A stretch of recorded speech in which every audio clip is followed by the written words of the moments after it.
गुणाणमासौदब्बम्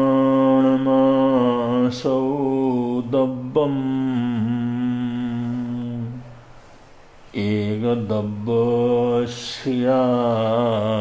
गुणा लक्षणं पज्जगाणं तु उभयो अस्या भवे।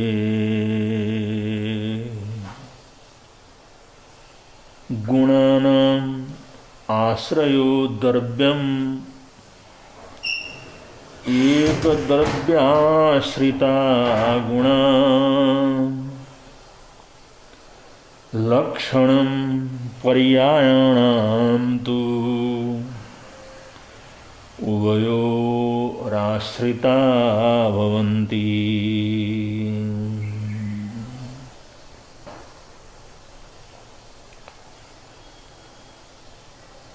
गुणानाम् आश्रयो द्रव्यम् एक द्रव्याश्रिता गुणा।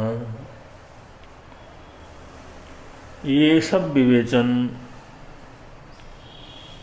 हणाण संबंधी है, ज्ञान संबंधी।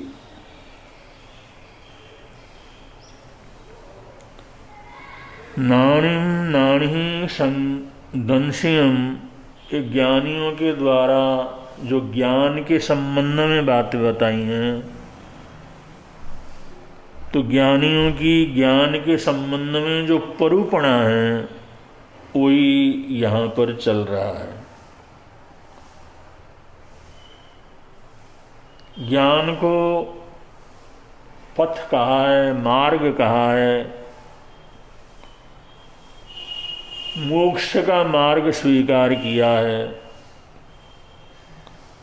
और बहुत से तरह से ज्ञान की महिमा का मंडन किया है।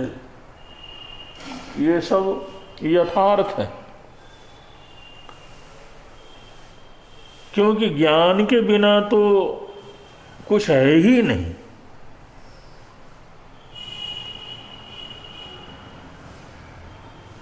ज्ञान के बिना,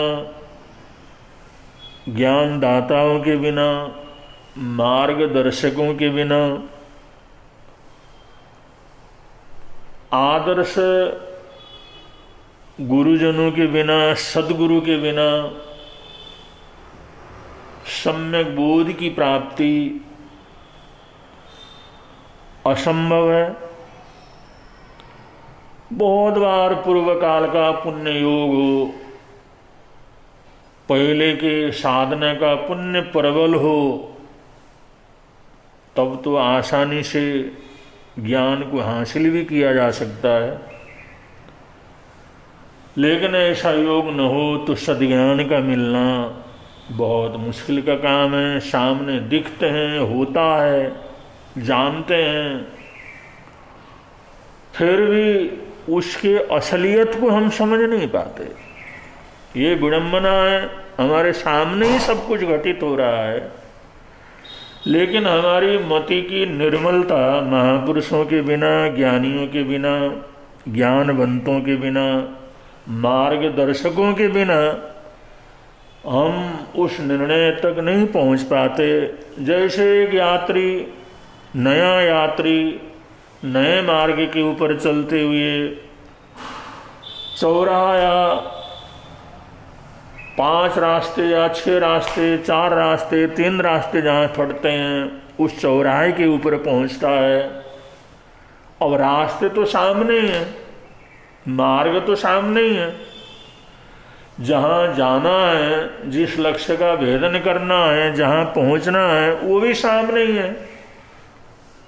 लेकिन वहाँ पर अगर कोई मार्गदर्शक न हो, इशारा करने वाला न हो, बतलाने वाला न हो, परिचय देने वाला न हो, समझाने वाला न हो, तो सामने रास्ते हैं, सामने मार्ग है, सामने पड़े हुए हैं रास्ते, चौराहे में खड़ा है, सामने खड़े हैं रास्ते, लेकिन अब कौन से रास्ते से जाना, उसमें क्या क्या अनुकूलताएं प्रतिकूलताएं आ सकती हैं, उसमें क्या क्या ध्यान रखना जरूरी है, उसमें क्या सुविधाएं असुविधाएं हैं, ये सब तो तभी पता लगेगा ना जब कोई मार्गदर्शक हो। इसलिए बहुत बार हम लोग आसपास का सारा वातावरण वैसा का वैसा होते हुए भी उसकी वस्तु स्थिति को समझ नहीं पाते। तो इसलिए ज्ञान की बड़ी महिमा है, ज्ञान की बड़ी जरूरत है, सम्यक बोध की बड़ी आवश्यकता है। उसी का इसके अंदर विवेचन है। और ज्ञान न हो तो आदमी अधोगति की तरफ चलता है, उसकी भावनाएं गिरती चली जाती हैं, सोच गिरता चला जाता है, उसको मालूम भी नहीं पड़ता मैं गिर रहा हूं या मेरा विनाश हो रहा है। तो ये सब अज्ञान का परिणाम है कि अगर उसको ज्ञान हो तो उससे बच सकता है, ज्ञान न हो तो मानव जीवन की शक्तियां, मानव जीवन की ताकतें जो हमारे को मोक्ष तक पहुंचाने की सामर्थ्यता रखते हैं, वही हमारे जीवन को अनंत संसार में भटकाने के कारण भी होते हैं, बन जाते हैं, अगर हमारे पास सम्यक बोध और सम्यक ज्ञान न हो। जैसे कि एक छोटे से प्रसंग से समझ सकते हैं, नारद ऋषि जैसे चले जा रहे थे, जंगल के होकर के चले जा रहे थे, तो ऐसे बियावान घाटी से निकल रहे थे जंगल के बीच में, पहाड़ियों के बीच में। तो वहाँ पर उस तलहटी में, उस पहाड़ के नीचे कंदरा में, उस इलाके के अंदर रत्नाकर नाम का बहुत ही खूंखार, बहुत ही निर्दय एक डाकू रहता था, जो अपने स्वार्थ के लिए, अपनी जरूरत के लिए, अपनी आवश्यकताओं के लिए, अपनी इच्छाओं की पूर्ति के लिए न मालूम कितने परिवारों को उसने बर्बाद कर दिया था, कितने लोगों को लूटा था, कितनों की हत्या भी कर दी थी। ऐसा रत्नाकर, जो कि बड़े खूंखार एक डाकू के रूप में उस जंगल में, उस पहाड़ की तलहटी में, जो उसका अपना राज था, रास्ते में जाते हुए को किसी भी तरह से पकड़ करके वो लूटना उसका काम था। योगानुयोग एक बार उसी रास्ते से नारद ऋषि चले जा रहे थे, संत मुनिराज जो चले जा रहे थे। संत आए, उस रास्ते को पार कर रहे थे, अकेले थे लेकिन डर नहीं था, क्योंकि भय मुक्त होना ही ये त्याग होता है, भय मुक्त होना ही दीक्षा होती है, भय मुक्त होना ही संन्यास होता है। संसार में रहते हुए संसार के भय से मुक्त हो जाता है। अगर डरता ही रहता हो, भयभीत रहता हो, जीवों से जड़ता हो, अंधेरे से जड़ता हो, वो जो संन्यास को जैसा चमकाना चाहिए वैसा नहीं चमका सकता। वो तो सच्चे सन्यासी थे, उनके लिए भय तो कुछ था ही नहीं, डर कुछ था ही नहीं, इसलिए बियाबान जंगल होते हुए नियत थे, बिना किसी हथियार के, बिना किसी सुरक्षा के, अकेले उस जंगल को पार करते जा रहे थे। और जिस समय गए उन्होंने देखा एक आदमी पत्थर के ऊपर बैठा हुआ है। चलो बैठा हुआ कोई होगा, उसमें अब क्या लेना देना है, दुनिया में चलते हुए सभी चीज दिखते हैं, आते हैं जाते हैं। नारद जी धीरे धीरे आगे बढ़ते चले गए, आगे बढ़ते चले गए, उनने कोई परवाह नहीं की। जिस समय उस डाकू ने देखा ये कैसा सन्यासी है, ये कैसा महात्मा है, ये कैसा आदमी है, मुझे देखा, मुझे बैठा हुआ देखा, मेरे सामने से बिना डरे और बड़े आराम से चला जा रहा है, तो वहीं पर गरज करके कहता, अरे कौन है तुम? तो कहाँ से गुजर रहा पता नहीं है।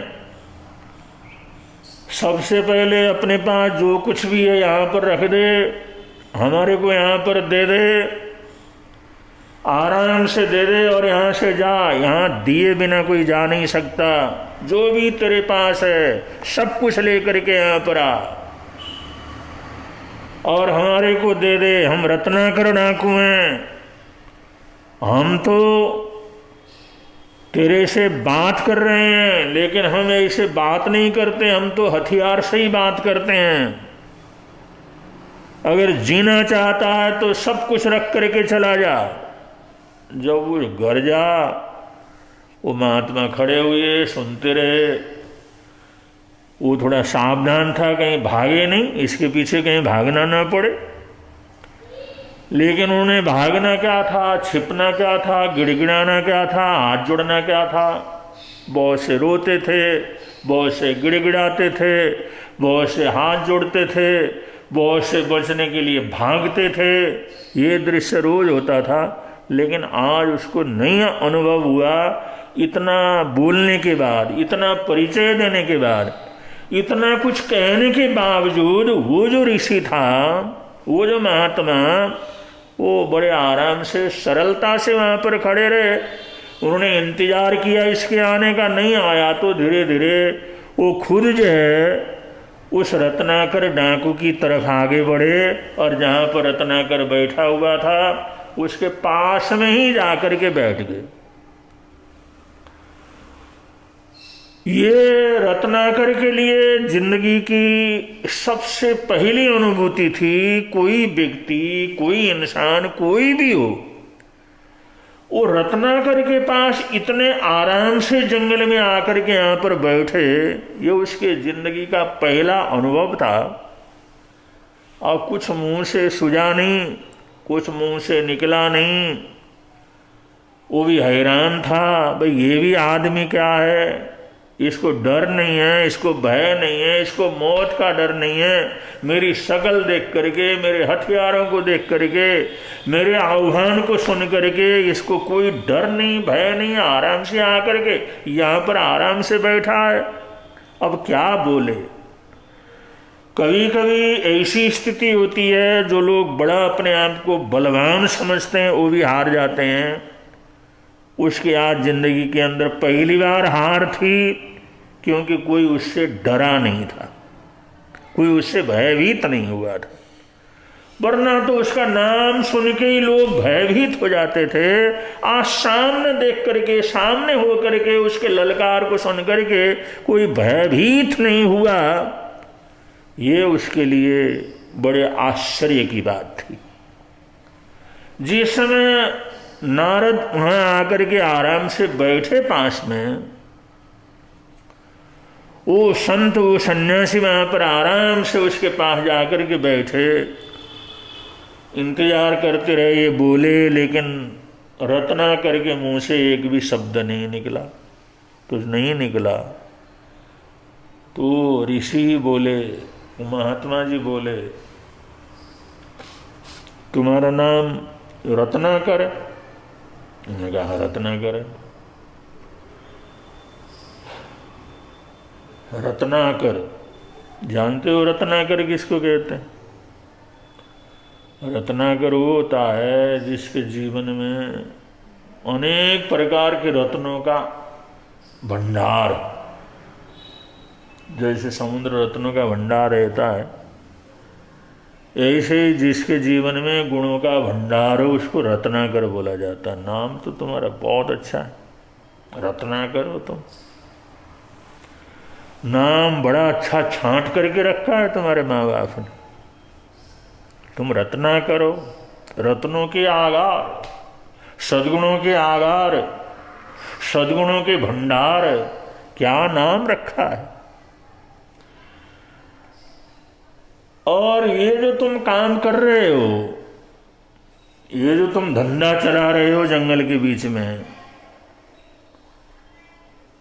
मैं तुमसे सिर्फ ये पूछना चाहता हूं कि ये जो तुम्हारा धंधा है, तुम्हारा काम है, ये बहुत अच्छा काम, बहुत प्रशंसनीय काम है। जैसे तुम्हारा नाम बड़ा अच्छा है रत्नाकर, ऐसे ही तुम्हारे ये काम, तुम्हारा धंधा, तुम्हारा ये व्यवसाय जो तुम कर रहे हो रोज, क्या ये भी बहुत ही अच्छा, बहुत सुंदर, प्रशंसनीय है। अब ये सुना तो रत्नाकर हक्का बक्का रह गया। वो सोचने लगा क्या जवाब दो। उसने हाथ जोड़े वो कहता महात्मा जी नाम ठीक है, लेकिन ये जो मेरा काम है इसको मैं अच्छा नहीं समझता। ये अच्छा काम है, बढ़िया काम है, प्रशंसनीय काम है, ऐसा तो मैं सोचता नहीं और ये मानता भी नहीं। बेटे बहुत अच्छे हो तुम, जो तुम काम करते हो तुम्हारी आत्मा ये कहती है अच्छा काम नहीं है, तुम्हारा मन कहता है ये अच्छा नहीं है, तुम जो करते हो उसको अच्छा नहीं समझते। क्यों अच्छा नहीं समझते?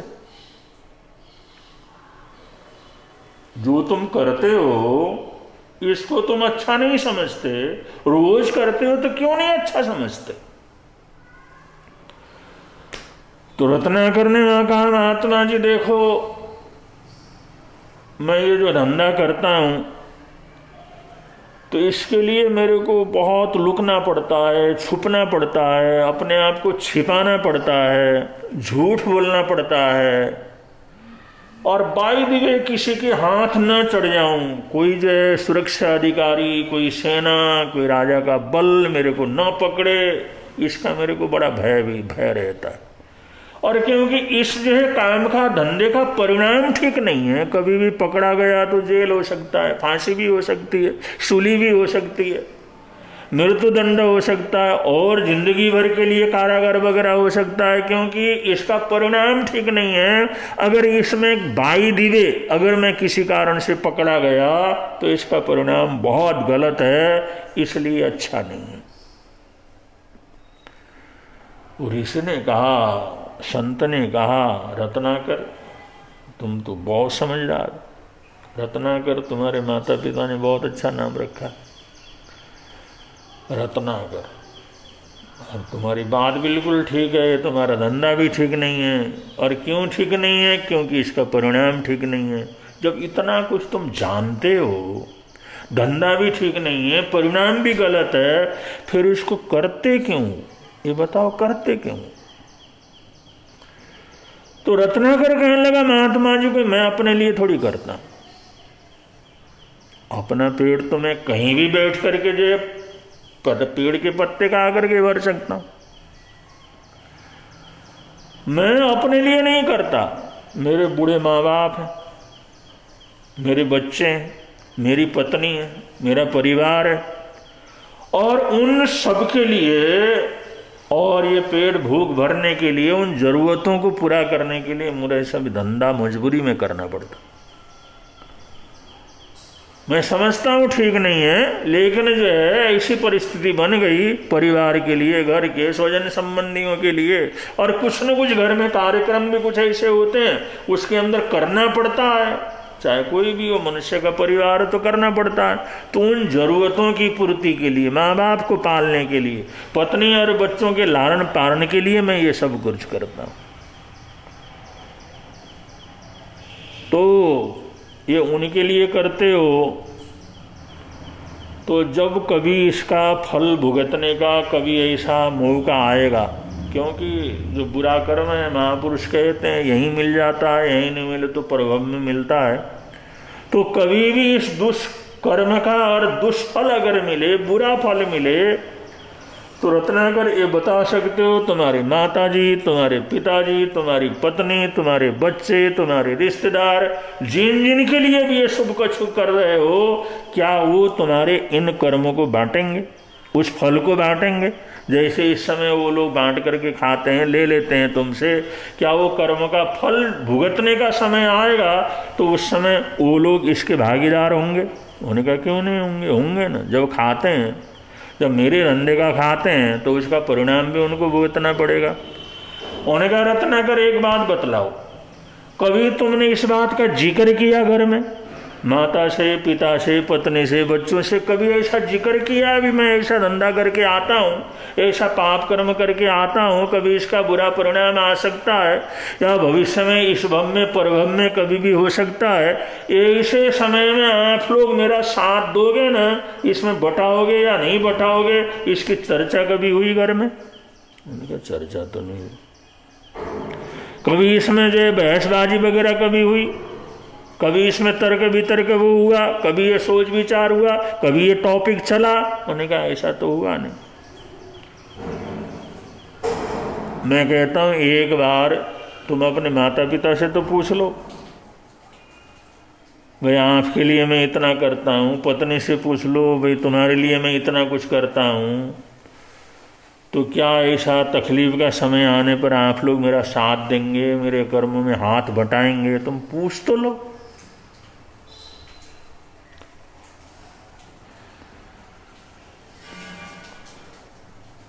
तो रत्नाकर सोचने लगा, ये आदमी मेरे को धोखा तो नहीं दे रहा, ये मेरे को बेवकूफ बना करके पीछे से भागने की तो नहीं सोच रहा।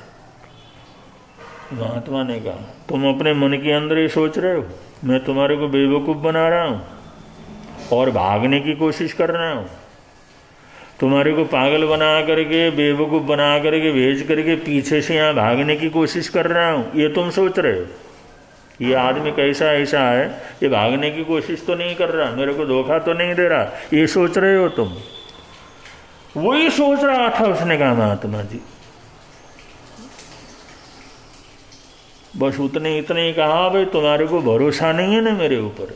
अगर तुम ऐसा सोच रहे हो तो मेरे को यहां पर कहीं भी कैद कर लो, बांध लो, हथकड़ियां लगा दो, रस्से से बांध करके जाओ। लेकिन मेरे कहने से एक बार तुम माता पिता से, अपने घर परिवार वालों से पूछ लो, ये जो कर्म करता हूं इसका परिणाम जो कुछ होगा उसकी भागीदारी वो भी कर।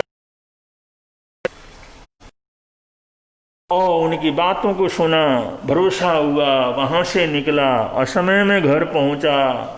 माता पिता ने देखा भाई आज असमय में रत्नाकर आया है। उन्होंने पूछा क्या बात है, कैसे आए, उसने सारी घटना बतलाई। मैं ईश्वरी भी पूछना चाहता हूँ, मैं जो काम करता हूँ, लूट का, खसोट का, दूसरे को मारने का, घायल करने का, लूटने का, चोरी करने का, इसका परिणाम तो गलत होगा, यहाँ भी हो सकता है, परभव में भी हो सकता है।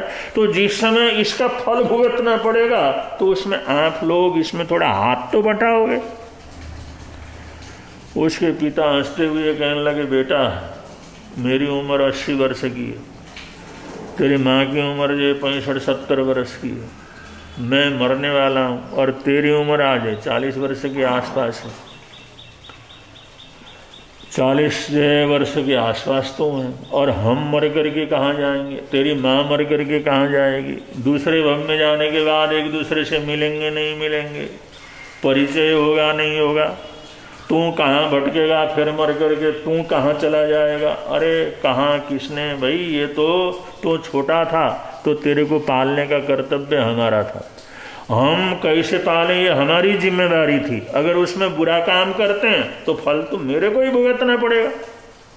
और आज हम बूढ़े हो गए, अशक्त हो गए, तो आज जो है हमारे को जरूरत है, हमारे को रोटी पाने की जरूरत है, तो ये देना तेरा अपना कर्तव्य है बेटा होने के कारण। हमने थोड़ी कहा तो चोरी कर, डाका डाल, दूसरे को घर को बर्बाद कर, ऐसा जो गलत काम करके लिया, ऐसा हमने तो नहीं कहा। हमने कहा भाई अब हम नहीं कर सकते, कमाई नहीं कर सकते, हमारा पेट भरना तुम्हारा काम है और ये काम जो तुम कर रहे हो इसकी जिम्मेदारी तो तुम्हारे को ही लेनी पड़ेगी। उसकी पत्नी ने भी कहा कि मैं तुम्हारे पाप में भागीदारी कैसे बन सकते, अगर तुम रोटी खिला भी नहीं सकते थे तो मेरे को शादी करके लाने की क्या जरूरत थी, घर बसाने की क्या जरूरत थी, क्या वैसे ही नहीं रह सकते थे जब 2 रोटी कमा करके दे नहीं सकते। और तुम पाप कर्म करो, बुरे कर्म करो, हमने कभी ऐसा जिक्र नहीं किया और उसका फल हम भुगत लें। जिस समय घर में ये सब चर्चा हो गई तो उसको पता लगा जो कर्म करता है उसी को उसका परिणाम, उसका फल भुगतना पड़ता है। उसको जानकारी हो गई, उसको ज्ञान हो गया, उसको सत्य का आभास हो गया उसको सत्य प्रकाश मिला, वहां से वो निकला और निकल करके जिस समय जंगल के अंदर वहां पर आया तो दोनों आंखों से आंसू की धारा बह रही थी।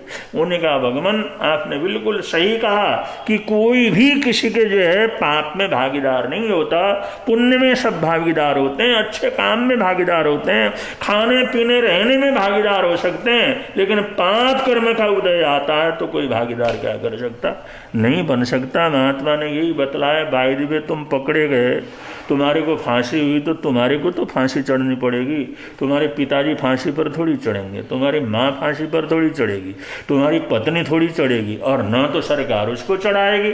सरकार भी कहेगी तेरा ये काम है इसलिए तेरे को फांसी पर चढ़ना है, और तू कहे भाई मैं तो नहीं चढ़ता, मेरे एवज के उसको चढ़ाओ, ऐसा कोई थोड़ी चढ़ाएगा कोई। उन्होंने कहा ऐसा तो नहीं हो सकता। तो प्रत्यक्ष ही है ना, अपना किया हुआ कर्म तो इंसान को खुद ही भुगतना पड़ता है। तो ये सुन करके उसका जीवन बदल गया, एक दिन में जीवन बदल गया, कुछ घंटों के अंदर ही जीवन बदल गया। और उसने प्रार्थना की अब मुझे क्या करना चाहिए बतलाओ। उन्होंने मार्गदर्शन दिया, तो उसी दिन से वो साधु बन गए,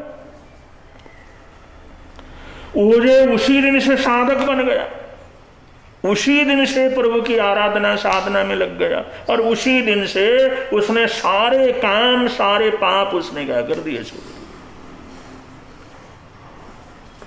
तो अब ये इस रत्नाकर की घटना से ये पता लगता है किसी का मार्गदर्शन मिले, कोई हमारे को जगाने वाला मिले, कोई हमारी मति को जागृत करने वाला मिले तो हमारे को जानकारी होती है।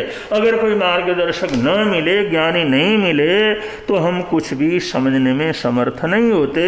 इसलिए कहते हैं गुरु बिना ज्ञान नहीं, गुरु के बिना सदगुरु के बिना सम्यक दर्शन और सम्यक बोध होना बड़ा मुश्किल क्या करता है होता है। तो शास्त्रकारों ने बतलाया है गुणानाम आसो दब्बम, इस संसार के अंदर जो ये सारा वातावरण है, सारी घटनाएं, सारी अच्छी घटनाएं, सारी बुरी घटनाएं, जो कुछ भी होता है उसके अंदर द्रव्य है, गुण है और पर्याय है। द्रव्य गुण पर्यायवद, ये जो द्रव्य गुण पर्याय ये सारा संसार क्या है, द्रव्य के गुण के और पर्याय के अंतर्गत है। अब इस चीज को हम जो है कोई सदगुरु समझाएगा तभी समझ सकते हैं, वरना हम देखते हैं प्रयोग भी करते हैं लेकिन समझ में नहीं आता।